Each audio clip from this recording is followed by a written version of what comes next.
यानी रिथाबंदी जो भी उनमें अमल दखल है, हिकमत अमलन जो भी अमल दखल है, पर इंसानी तारीख़ हादसन मो ओचितो थियल वार्ताउन मो समझ में ईंदड़ ऐं न समझ में ईंदड़ लकाउन मो मानव के शऊरी कोशिशुनि ऐं मानव के लाशऊरी कोशिशुनि ऐं पंध मस्बत कमन सुठन कमन ऐं खुद मनफी कमन मंझा जुड़ी ठही ऐं तैयार थी। इन करे इन इंसानी समाज की तारीफ़ तमाम पेचीदा तारीफ़ है ऐं इन करे तमाम दिलचस्प है। बी गाल, इंसान घना पंध कया आहिनि। इंसान जो पंध मुआशी बि आहे, जाखोड़ पंहिंजी मुआशरी। जंहिं ज़माने में इंसान गारुनि में रहंदो हो ऐं झंगनि ऐं ॿेलनि में शिकार कंदो हो, तव्हांखे ख़बर हूंदी त इंसान जी उमिरि लॻभॻि तक़रीबन 20 लख साल पुरानी आहे। ऐं 20 लख साल जेका इंसान जी तबई उमिरि आहे इंसान जी सूरत में, उन मंझां 19 लख ऐं तक़रीबन 40,000 साल इंसान तहज़ीब खां वांझियल ज़िंदगी गुज़ारी आहे। लॻभॻि जानवरनि वांगुरु हयाती गुज़ारी आहे तक़रीबन। पर ये 19 लख ऐं 40,000 साल इंसान ज़ाया कोन थिया। ये इंसान जी अॼोकी हिन पूरी इर्तिका जो हिकिड़ो हिस्सो आहिनि, इंसान जी गॾियल यादगिरी जो हिस्सो आहिनि। ऐं इन सॼे दौर मां इंसान जो तफ़कुर, शऊर, सम्झ, इल्मु, तरतीब ॾिनो वियो आहे ऐं तश्कील थियो आहे। त जीअं इंसान जो मुआशी पंध आहे, जीअं इंसान जो समाजी पंध आहे, जीअं इंसान जो सक़ाफ़ती पंध आहे, इर्तिका आहे, जीअं इंसान जी सियासी इर्तिका आहे, जीअं इंसान जी तमदुनी इर्तिका आहे, जीअं इंसान जी सक़ाफ़ती इर्तिका आहे, ऐं जीअं इंसान जी दाख़िली इर्तिका आहे, वजदानी इर्तिका आहे, एहसासाती इर्तिका आहे, ईअं इन्हनि समूरनि इर्तिकाई शिकिलुनि ऐं इंसान जे घण तरफ़े पंध में हिकिड़ो पंध इंसान जे तफ़कुर जो आहे, इंसान जी सोच जो आहे, उनजे सम्झ ऐं शऊर जो आहे। ऐं असांजो अॼोको मौज़ू घणे भाङे उन हिकु पंध ताईं हूंदो, छाकाणि त हिकु ॿिए में सभु मौज़ू नथा करे सघजनि। इहो हिकिड़ो मौज़ू ई तमामु वॾो मौज़ू आहे। हिकिड़ी ॿी ॻाल्हि बुनियादी सम्झ बि त पोइ अॻिते सवलाई थींदी,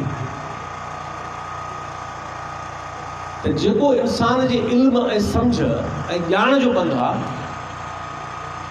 उहो बि इंसान रुॻो रिथाबंदीअ सां हासिलु कोन कयो आहे, या रुॻो मस्बत शयुनि मां हासिलु कोन कयो आहे, शऊरी अमलनि मां हासिलु कोन कयो आहे। इन करे उन में इंसान जो शऊर, लाशऊर, तत शऊर, इंसान जा एहसास, इंसान जा मुशाहिदा, तजुर्बा, ग़लति कम, सही कम, इन्हनि सभिनी शयुनि मां इंसान पसो पेश पंहिंजी सम्झ ऐं शऊर खे तश्कील ॾिनो आहे ऐं ॼाण हासिलु कई। फ़लसफ़े जो हिकिड़ो इस्तिलाह आहे जंहिंखे चइबो आहे, ऐं अॼोकी बेहक जो हिकिड़ो नौजवान वेठा आहिनि, हिकिड़ो सबबु इहो बि आहे त तव्हां दोस्तनि खे फ़लसफ़े ऐं साइंस सां मोहबत पैदा करण जी कोशिशि कजे। मोहबत इंसान सां बहितरीनु आहे, मोहबत पंहिंजे माहौल सां बहितरीनु आहे, पर मां सम्झां थो त दुनिया जी अज़ीम मोहबतुनि जी हिकिड़ी शिकिल जेका आहे उहा इंसान जी इल्म ऐं ॾाहप सां मोहबत आहे। ये जेको लफ़्ज़ आहे फ़लसफ़ो, फ़िलॉसॉफ़ी, उहो ॿिनि लफ़्ज़नि जो मुरकिब आहे। फ़िलॉ माना इश्क, मोहबत, पसंदीदगी, ऐं सोफ़िया जो मतिलबु आहे ॾाहप। माना फ़लसफ़े जो मतिलबु ई आहे त दरअसल इल्म सां ऐं ॾाहप सां ऐं ॼाण सां ऐं इदराक सां इंसान जी मोहबत आहे। ऐं इन मामले में त हिन अॼोकी ॿिए खे इहो मक़सदु आहे त जेकॾहिं तव्हां मुंहिंजा के दोस्त इन वेह खां पोइ साइंस खे पंहिंजी मोहबत हुन जाम कयो था, उन में हिन जो वधीक इज़ाफ़ो कयो त इल्म ऐं इरफ़ान सां ऐं ॼाण सां ऐं ॾाहप सां कीअं मोहबत खे वधाइजे, छाकाणि त उहो ई समाज अॻिते वधी सघे थो जेको इल्म सां मोहबत कंदो हुजे।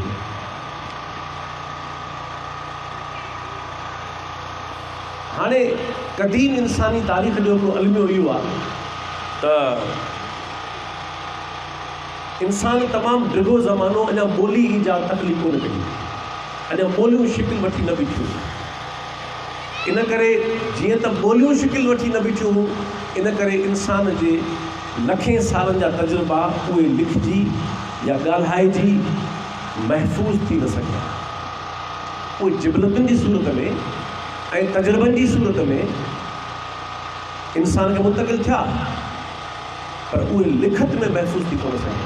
इन करे इंसान जो हज़ारे लखनि सालनि जो तजुर्बो उहो असां महरूम आहियूं त उहो ज़मानो महफ़ूज़ थी न सघे। ऐं ख़ुशनसीब आहियूं त घटि में घटि गुज़िरियल 5-6 हज़ार सालनि जो तजुर्बो इंसान वटि महफ़ूज़ शिकिल में आहे। इहा बि असांजी ख़ुशनसीबी आहे त उहो ज़मानो उहो दौरु हिकु हद ताईं महफ़ूज़ आहे।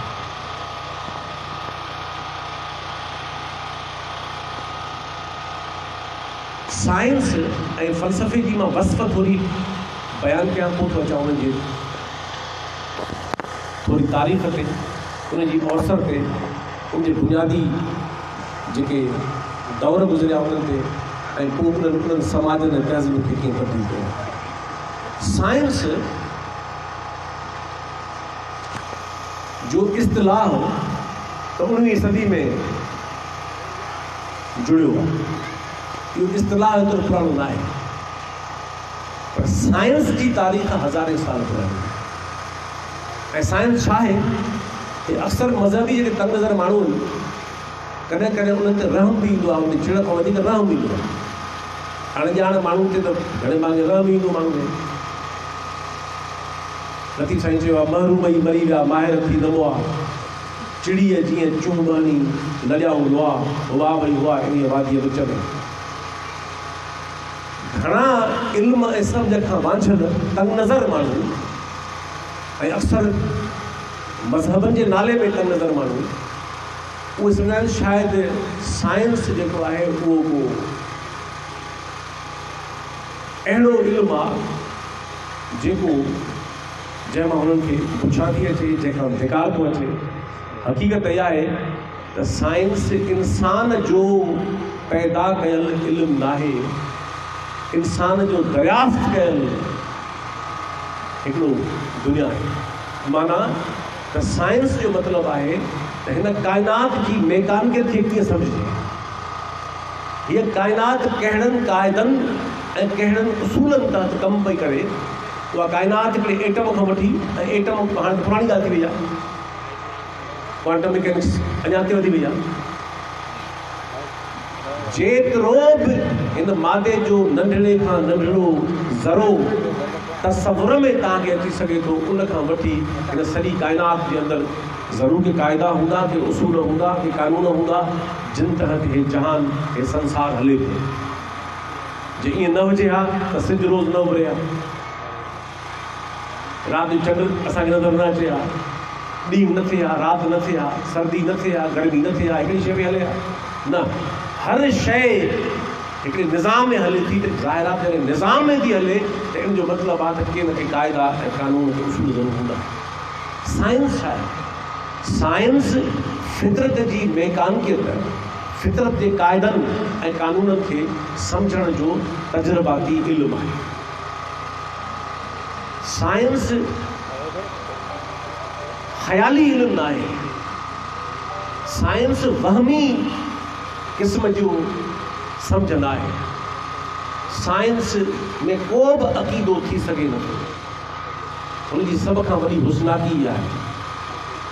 अक़ीदो माण्हू जी तौहीन आहे, अक़ीदो शऊर जी नफ़ी आहे। दुनिया में इंसान जी जेके तौहीन जूं शिकिलियूं आहिनि, जंहिंमें ग़ुलामी आहे, जंहिंमें ग़ुरबत आहे, मुहताजी आहे, उन्हनि सभिनी खां वॾी शिकिल जेकॾहिं का आहे त उहा दरअसल अक़ीदे परस्ती आहे। जेको अक़ीदे में वरितो वियो आहे उहो छा सोचींदो दुनिया जे बारे में, छा सोचींदो हयाती जे बारे में, ज़िंदगी जे बारे में, पंहिंजे बारे में। अक़ीदो माना सभु कुझु तय थियो पियो आहे। जंहिंजो सभु कुझु तय थियो पियो आहे उहो कहिड़ी वेही तराणूं हणंदो, कहिड़ा वेही पंध कंदो, कहिड़ी वेही तहक़ीक़ कंदो, कहिड़ी वेही जुस्तजू कंदो, कहिड़ी वेही नया तजुर्बा कंदो, नतीजा ॻोल्हींदो। इन करे इहो ई सभु जो वीचारा उहे माण्हू ऐं अहिड़ा गिरोह ॾींहों ॾींहुं मतरूक थींदा पिया वञनि ऐं मुस्तक़बिल में इहे म्यूज़ियम रखण जे क़ाबिल हूंदा, हिन जीअरे समाज में उनजी जाइ न हूंदी। माना माण्हुनि जी न सम्झ सोचंदी। साइंस जो मतिलबु आहे त उहो फितरत जे उसूलनि ऐं क़ाइदनि जी तजुर्बाती ॼाण ऐं सम्झ जो इल्मु आहे। इंसान तख़लीक़ न कयो आहे, इंसान ईजाद न कयो आहे, इंसान फ़क़ति फितरत जा क़ाइदा। मिसाल तौरु सूफ़ पहिरीं बि किरंदो हो, न्यूटन खां पहिरीं बि हज़ारे लखे सालनि ताईं सूफ़ त किरंदा हुआ न। माना त सूफ़ जो किरणु मोहताज न आहे न तव्हांजो, न मुंहिंजो, न न्यूटन जो। न्यूटन जो कमाल छा आहे त हिन फितरत जो उहो क़ाइदो ॻोल्हे लधो त इहो सूफ़ हेठि किरे छो थो। माना त लॉ ऑफ ग्रेविटेशन इहो न्यूटन पाण तख़लीक़ न कयो आहे, इहो हुन फितरत जो अॻु ई मौजूदु क़ाइदो, उसूल, कानून सम्झो असांखे ॾिनो। इन करे हिकिड़ी अॼोकी ॿिए कंहिंजी ॻाल्हि त साइंस दरअसल इंसानी इल्मु न आहे, नेचुरल साइंस। माना इंसानी जो मतिलबु आहे त इंसान जो तख़लीक़ ऐं पैदा कयल इल्मु न आहे। इंसान उन ते पोरियो कयो आहे, इंसान पंधु कयो आहे, इंसान महिनत कई आहे, तजुर्बा कया आहिनि, पर क़ाइदा ऐं उसूल साइंसी उहे आहिनि जेके फितरत जी मैकानिकत में अॻु ई मौजूदु आहिनि।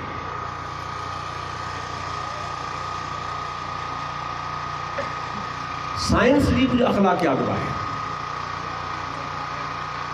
साइंस में को बि नतीजो हदमी ऐं आख़िरी न आहे।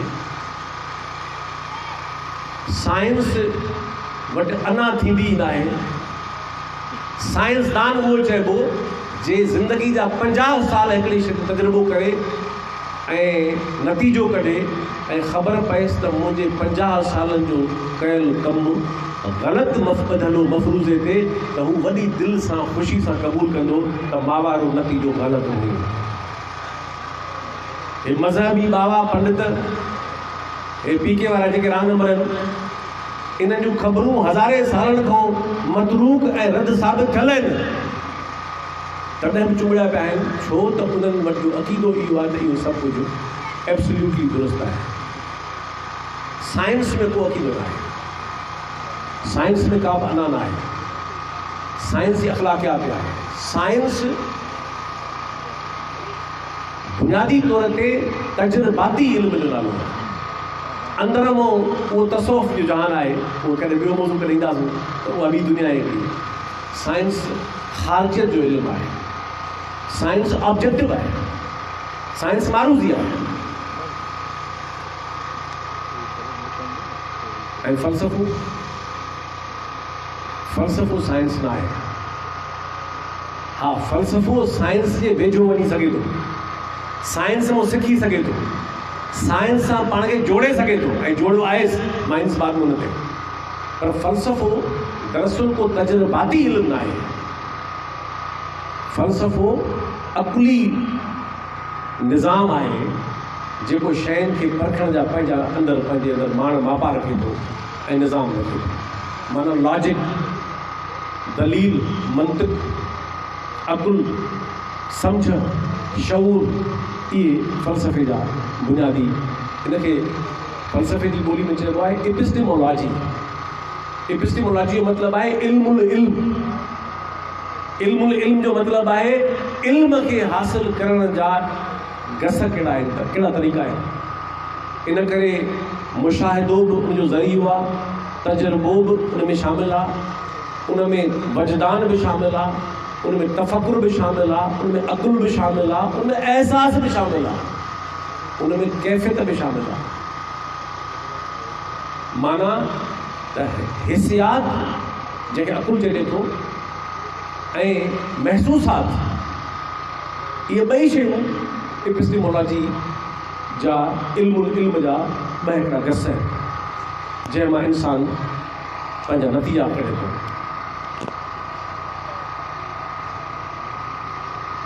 आख़िरी ॻाल्हि करे मां चवां थो मौज़ू ते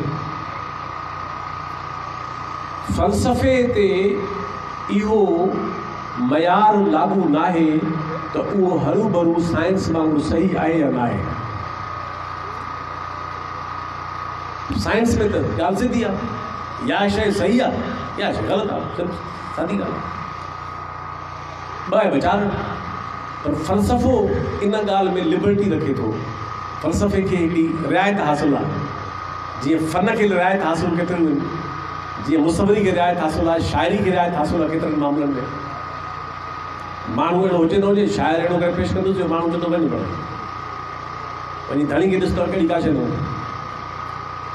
फ़न खे हिकिड़ी पंहिंजी हासिलु आहिनि बरतरियूं, ईअं फ़लसफ़े खे बि हिकिड़ी बरतरी हासिलु आहे। त फ़लसफ़े जो कारज इहो न आहे त उहो हर भरू सही हुजे, फ़लसफ़े जो कारज इहो आहे त उहो अकुली जुस्तजू सेखारे थो, उहो माण्हूअ खे मुख़्तलिफ़ पासा दलीलनि जे बुनियाद ते, अकुल जे बुनियाद ते, सम्झ जे बुनियाद ते पैदा करणु सेखारे थो।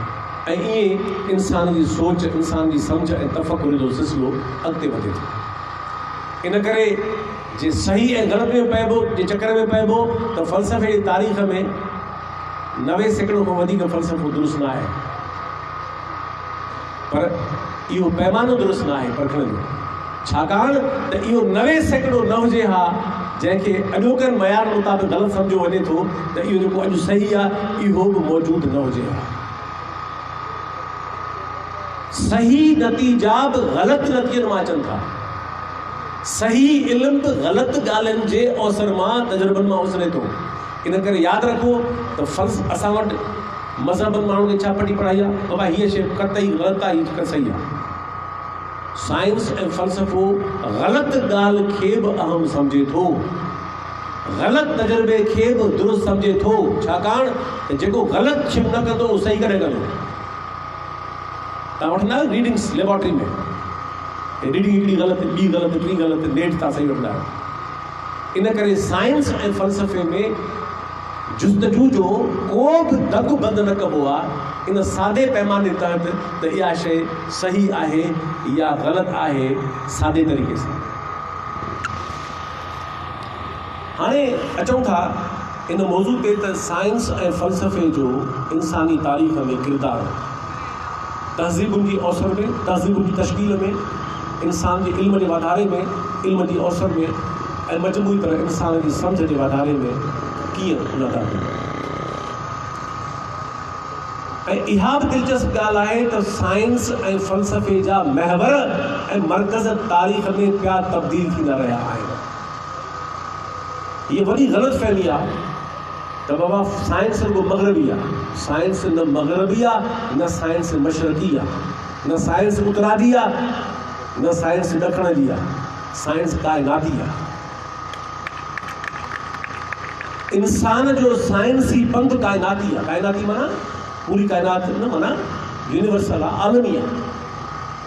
सॼी दुनिया जे तहज़ीबुनि ऐं माण्हुनि जो उन में वॾो अमल दख़ल आहे, मां चवां थो इन ॻाल्हि ते। ऐं ईअं साॻी तरह फ़लसफ़ो बि आहे, हा मर्कज़ तब्दील थींदा रहनि था। त ईअं जॾहिं असां साइंस ऐं फ़लसफ़े जो बुरो बुनियादु ॻोल्हियूं था त असांखे नज़र अचे थो त जीअं मूं तव्हांखे चयो त अवाइली रिकॉर्ड मौजूदु न आहे, अफ़सोस, पर जितां खां रिकॉर्ड मौजूदु आहे हंधो वंडो उतां कहाणी शुरू था कयो। हिंदुस्तान में माण्हुनि खे इहा ख़बर आहे त हिंदुस्तान में सूफ़ी हूंदा, संत हूंदा, वैदिक फ़लसफ़ो आहे, शाइर हूंदा, ऐं जिन खे माण्हू चवंदा ओलिया, ओलिया माना हलायो दोस्त, दुश्मन असां बि कोन्हे हूंदा हलाया। इन करे के मख़सूस माण्हू भली दावा करण जो हक़ आहे, पर उहे बि हिंदुस्तान में घणा मुसलमाननि में बि आहिनि, हिंदुनि में बि आहिनि, ॿुधनि में बि आहिनि, जैननि में बि आहिनि, सिखनि में बि आहिनि, हथे में आहिनि, हर मज़हब में आहिनि। पर हिकिड़ी ॻाल्हि घटि साम्हूं आंदी वेंदी आहे हिंदुस्तान की तारीख़ के बारे में तो हिंदुस्तान साइंस ऐं फ़लसफ़े जो बि कंहिं ज़माने में गढ़ ऐं मर्कज़ हुयो। उहे जेके अवाइली माण्हू आहे ऐं इहो उहो दौरु आहे क़दीम, मां तव्हांखे ॿुधायां त साइंस ऐं फ़लसफ़े जूं राहूं जुदा थियूं 17वीं सदी खां पोइ में। बाक़ी सॼी इंसानी तारीख़ में साइंस ऐं फ़लसफ़ो गॾु पाण में रहिया आहिनि। उहो ई माण्हू साइंसदान आहे, उहो ई माण्हू फ़लसफ़ी आहे। इहे मुकमल तरह शोभा जाती दर्जाबंदी वञी न्यूटन खां पोइ थी आहे, 17वीं सदी खां पोइ थी आहे। न त तारीख़ जो टिगो ज़मानो इहो पंधु साॻियो हुयो। उन में हीअं ज़रूरु हो त के माण्हू घणा साइंसदान हुआ, थोरो फ़लसफ़ी हुआ, ऐं के माण्हू घणो फ़लसफ़ी हुआ ऐं थोरा साइंसदान हुआ। माना रेशो शरह जो मसइलो आहे। जीअं अरस्तू 70 सैकड़ो साइंसदान ऐं 30 सैकड़ो वञी उहो फ़लसफ़ी आहे। ऐं हीअं अफ़लातून त 90 सैकड़ो फ़लसफ़ी आहे, ॿिया उन में अंसर आहिनि। त हिंदुस्तान में हिकिड़ा माण्हू हूंदा हुआ जंहिंखे चइबो चार वाक। चार वाक 900 खां 700 क़िबले मसीह हिंदुस्तान जा उहे अवाइली साइंसदान हुआ, फ़लसफ़ी हुआ, जिन हिन काइनात जे अंदरि रूहानी चक्र में पवण जे बजाय मादी काइनात जे मादी उसूलनि खे ॼाणण जी कोशिशि कई। हे सॼो जहान कीअं थो हले, हे हयाती छा आहे, हे माण्हू मरण खां पोइ काॾे वेंदो, हे ॿूटा छा आहिनि, वण छा आहिनि, हे मिटी छा आहे, पाणी छा आहे, हे बाहि छा आहे, हवा छा आहे, पाण में को तालुक़ इन्हनि जो आहे या न आहे, इहे तब्दील कीअं था थियनि। इहे अवाइली सुवाल हिंदुस्तान जे अंदरि चारवाकनि उथारिया। अफ़सोस तारीख़ जे अंदरि जंगनि जे करे, ॿियनि घणनि सबबनि जे करे उहो घणो रिकॉर्ड महफ़ूज़ थी न सघियो, पर बुनियादी नुक़्ता महफ़ूज़ आहिनि। पर साइंस ऐं जी फ़लसफ़े जी न, पर साइंस जी इब्तिदाई शुरूआत ॿिनि तहज़ीबुनि में थी आहे। हाणे जॾहिं मां चवां थो चार वाक़ त इहे सिंधु तहज़ीब आहे, या असांजे हिन पूरे अॼोको हिंदुस्तान जो वॾो हिसो सिंधु तहज़ीब जो हिसो आहे। मिस्र ऐं बाबिल जेके सिंधु तहज़ीब जीअं ई इंसानी तारीख़ जूं अवाइली तहज़ीबूं ऐं तव्हांखे ॿुधी ॼाणे तव्हांखे हूंदी बि सही ऐं वधीक बि ॼाणे ख़ुशी थींदी त अवाइली साइंस जी शुरूआत मिस्री ऐं बाबली तहज़ीब खां थी आहे। तव्हां तसवुरु करे सघो था त इहे मिस्र जा अहराम जामेट्री जे इल्म खां सवाइ ठहिया हुआ। अॼु बि जामेट्री में परफेक्ट बीठा आहिनि। इहो कीअं मुमकिन आहे त अहिड़ा अहराम जिन ठाहिया हूंदा उहे जामेट्री जे इल्म खां वाक़ुफ़ कीअं न हूंदा। त अवाइली ज़मानो ऐं तारीख़ जो इल्मु इहो आहे, हुन में दुनिया जो पहिरियों महफ़ूज़ थियल किताबु जेको आहे उहो दरअसल बाबिल जी तहज़ीब मां ई मिलियो। 3800 साल क़िबले मसीह जो आहे ऐं ब्रिटिश म्यूज़ियम जो आहे। पहिरियों किताबु रिकॉर्ड थियल आहे। हीअ जेके अवाइली इंसान जा नतीजा आहिनि इहे मिस्री ऐं बाबली तहज़ीब वञनि। पर पोइ जॾहिं इन्हनि ॿिनि तहज़ीबुनि जो ज़वाल अची वियो त पोइ ज़ाहिर आहे त उहो इल्मु बि चारवाकनि वांगुरु घणे भाङे रिकॉर्ड जो ज़ाया थी। रुगो के नुक़्ता ऐं नतीजा महफ़ूज़ आहिनि त मिस्री तहज़ीब जा ऐं बाबली तहज़ीब जा माण्हू जेके साइंसदान हूंदा हुआ उहे कहिड़ियुनि ॻाल्हियुनि ते बहस कंदा हुआ, कहिड़ियुनि ॻाल्हियुनि ते पाण में गुफ़्तगू कंदा हुआ, कहिड़ी जुस्तजू कंदा हुआ, पोइ ॻोल्हा कहिड़ी ॻाल्हि जा कहिड़ी कंदा हुआ। इहे नुक़्ता मौजूदु आहिनि ऐं इहा बि ग़नीमत आहे त असांजे अॼोके इंसान जे इल्म में इहा ॼाण मौजूदु आहे त इहे ॿिनि तहज़ीबुनि जा माण्हू। ऐं तारीख़ ॾाढी दिलचस्प आहे। मां हमेशह इन ॻाल्हि में वेसा रखंदो आहियां त इल्मु त इंसान जी हयाती तमामु ज़रूरी आहे। शफ़ी ॿुधायो त 4 साल पहिरीं मूंखे लॻो कल्ह हिते मां आयोसि, कल्ह ई हिते गुफ़्तगू थी, अॼु वरी 4 साल गुज़िरिया। अहिड़ा भई त ज़िंदगी थोरी आहे ॾाढी। इन करे जेका इंसानी तारीख़ है त मां चवण इहो चाहियां थो गुफ़्तगू दौरान बि त हर बाशऊर माण्हूअ खे बुनियादी तरह भला खणी वॾा उन में पंध न बि कजनि पर बुनियादी सम्झ चइनि शयुनि जी लाज़मी हुअणु खपे। अञा बि कुझु साइंस भली तव्हां साइंस जा शागिर्द न हुजो तॾहिं बि साइंसी शऊर हर माण्हू खे हुअणु खपे। इहा मीरास को केमिस्ट्री वारनि जी न आहे, फिजिक्स वारनि जी न आहे, रियाज़ी हर बाशऊर या केॾी न बदनसीबी चइबी जो इंसान हज़ारे साल कमु कयो आहे, पंधु कयो आहे ऐं असांखे मुयसरु आहे ऐं असां उन खां महरूम हुजूं, इन खां वॾी बदनसीबी कहिड़ी थींदी। साइंस जी बुनियादी ॼाण, बुनियादी फ़लसफ़े जी बुनियादी ॼाण, तारीख़ जी बुनियादी ॼाण ऐं अदब ऐं फ़न जी बुनियादी ॼाण, इन्हनि शोबनि खां सवाइ माण्हू जी सम्झ तश्कील न थींदी सारी तरह। ऐं सियासी ॼाण त हुन में ज़ाहिर आहे इज़ाफ़ो थियो ई आहे, उहो ज़रूरी आहे तमामु। इन करे पंहिंजी चइबो त जेको अवाइली दौर हो मिस्री ऐं बाबली तहज़ीब जो उहो ज़वाल पज़ीर थियो। वो इक़बाल चयो आहे न इधर डूबे उधर निकिले, उधर डूबे इधर निकिले, हुन ते चयो आहे ॿिए माना में, हुन सां मुताबिक़ माना आहियां पर ही तहज़ीबुनि जा जेके मर्कज़ तब्दील थियनि था इहा बिल्कुलु ईअं ॻाल्हि आहे। बाबुल ऐं मिस्र जे बाबुल ऐं निनवा जी ऐं मिस्र तहज़ीब ज़वाल खां पोइ इहे जेके मिस्र जा माण्हू आहे ऐं बाबली माण्हू आहे इहे जंगियुनि जे करे, खाना जंगियुनि जे करे, ज़िंदगी हराम थियण जे करे इहे लॾे उतां लॾे हलिया विया जंहिंखे अॼु चऊं था असां तुर्की जो मुल्क। उन ज़माने में यूनान अञा ठहियो कोन हो मुल्क तो, अञा यूनान खे त यूनान मुल्क ठाहियो सिकंदर जे पीउ फिलिप। फिलिप खां अॻु में यूनान कॾहिं बि हिकु वतन ऐं हिकु मुल्क न हो, उहो नंढड़ियुनि नंढड़ियुनि रियासतुनि जो मजमूओ हो।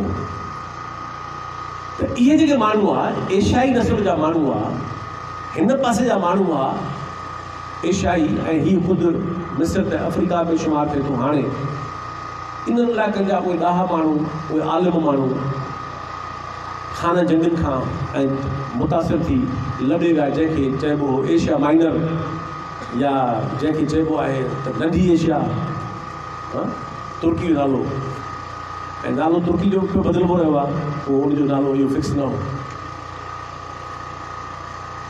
माना त मिस्री ऐं बाबली तहज़ीब खां पोइ साइंस ऐं फ़लसफ़े जो महवर ऐं मर्कज़ मुंतक़िल थी वियो कहिड़े पासे, जंहिंखे असां अॼु चऊं था यूनानी ऐं रूमी तहज़ीब, ग्रीको रोमन सिविलाइज़ेशन। ऐं उहा को मुल्क न हो, उहो ख़ितो, इन करे ई उहो तहज़ीब सॼे थी। जीअं मिसाल हिंदुस्तान आहे, हिंदुस्तान कॾहिं मुल्क न रहियो आहे सवाइ ब्रिटिश पीरियड हिकिड़े मखसूस वक़्त में, उन ज़माने में पूरो हिंदुस्तान हिकु जाइ ते न हो। तहज़ीब नंढो खंडु ईअं ई उहो साइंस ऐं फ़लसफ़े जो महवर मुंतक़िल थी वियो ग्रीको रोमन यूनानी रूमी तहज़ीब। ऐं इहो जेको मुंतक़िल थी उनजा 4 ज़ैली दौर आहिनि ऐं तव्हांखे ज़ारा हिकिड़ी वेक में सभु शयूं करणु मुमकिन न आहिनि, पर तव्हांखे जीअं होमवर्क ॾिबो आहे न क्लास में त इहो परपुट तव्हांखे तव्हीं वॼां थो त इन्हनि शयुनि खे वरी पढ़िजो, उन्हनि खे पढ़ो। 4 ज़ैली दौर आहिनि उन जे अंदरि जिन जूं पंहिंजूं शिकिलियूं मुख़्तलिफ़ आहिनि ऐं तमामु दिलचस्प आहिनि। पहिरियों दौरु आयोना जो दौरु आहे।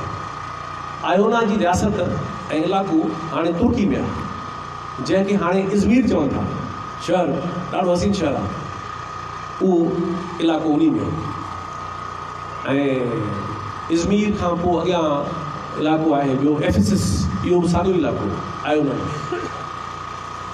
आयोना जो दौरु मां चवां थो छा थियो हुन में, ॿियो दौरु एथीना जो दौरु, जॾहिं आयोना खां वरी ज़वाल में वञी इल्मु वरी एथीन्स ते मुंतक़िल थी वियो, जेको बाद में यूनान जो महवर ऐं मर्कज़ जुड़ियो एथीना, हेलीना जे दौर में ॿई नाला ॿिया आहिनि। वरी उन खां पोइ मर्कज़ मुंतक़िल थियो इलेक्ज़ेंड्रिया ॾे, वरी मिस्र ॾे मोटी आयो।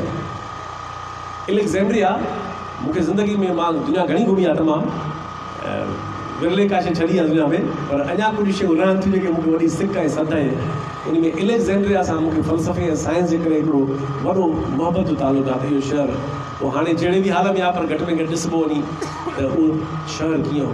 एलेक्जेंड्रिया तारीख़ जो टिको ज़मानो साइंस जो फ़लसफ़े जो इल्म जो मर्कज़ आहे ऐं एलेक्जेंड्रिया खां पोइ वरी रूमी प्रॉपर तहज़ीब आहे। ग्रीको रोमन न, सिर्फ़ु रूमी। इहे 4 ज़ैली दौर हुजनि जंहिंमें साइंस ऐं फ़लसफ़े जो इहा मां तव्हांखे थुली थुली ॻाल्हायां थो बुनियादी इन हिकिड़े दौर ते ॻाल्हाइबो त ॾींहुं खपे पूरो, पर थुली थुली ॻाल्हि। हिकिड़ी ॿी ॻाल्हि करणु चाहियां थो इन सां अॻु में, इंसान पंहिंजे सम्झण जी शुरूआत तॾहिं खां आहे जॾहिं खां इंसानु आहे। मिसाल तौरु जॾहिं शिकार कंदो हो, तव्हांजे ख़्याल में शिकार कंहिं बिना सम्झे कंदो हूंदो, वरी औज़ार ठाही शिकार लाइ, कंहिं माण्हू ॾाढो ज़बरदस्त चयो आहे ऐं त हे जेके औज़ार हुआ इहे इंसानी उज़वनि जूं एक्सटेंडेड शिकिलियूं हुयूं। जिते इंसान जो उज़वो महदूद थियो साबित थिए उते इंसान औज़ार तख़लीक़ कयो। औज़ार दरअसल हुनजे जिस्मानी उज़वनि जी एक्सटेंशन आहे ऐं अॼु वञी पहुतो आहे रोबोट ते पहुतो आहे। इहो छा आहे जेको इंसान कमु नथो करे सघे उहो रोबोट खां थो वठे त औज़ार बि इंसान जे उज़वनि जी अॻी शिकिल। त इन करे इंसान जॾहिं इल्मु न पढ़ियो हो, यूनिवर्सिटियूं कोन्हे, दर्सगाह न हुआ, फ़लसफ़ी बि न हुआ, साइंसदान बि न हुआ, तॾहिं बि माण्हू सोचींदो हो, महसूसु कंदो हो, नतीजा कढंदो हो, सबक़ सिखंदो हो, सिख्या वठंदो हो, मुशाहिदा कंदो हो, तजुर्बा कंदो हो ऐं पंहिंजी ज़िंदगी ते लागू कंदो हो ऐं उहो फल लिखत में महफ़ूज़ न हुजे पर उहो इंसानी इल्मु इंसान जे नस्ल दर नस्ल मुंतक़िल थींदो आहे।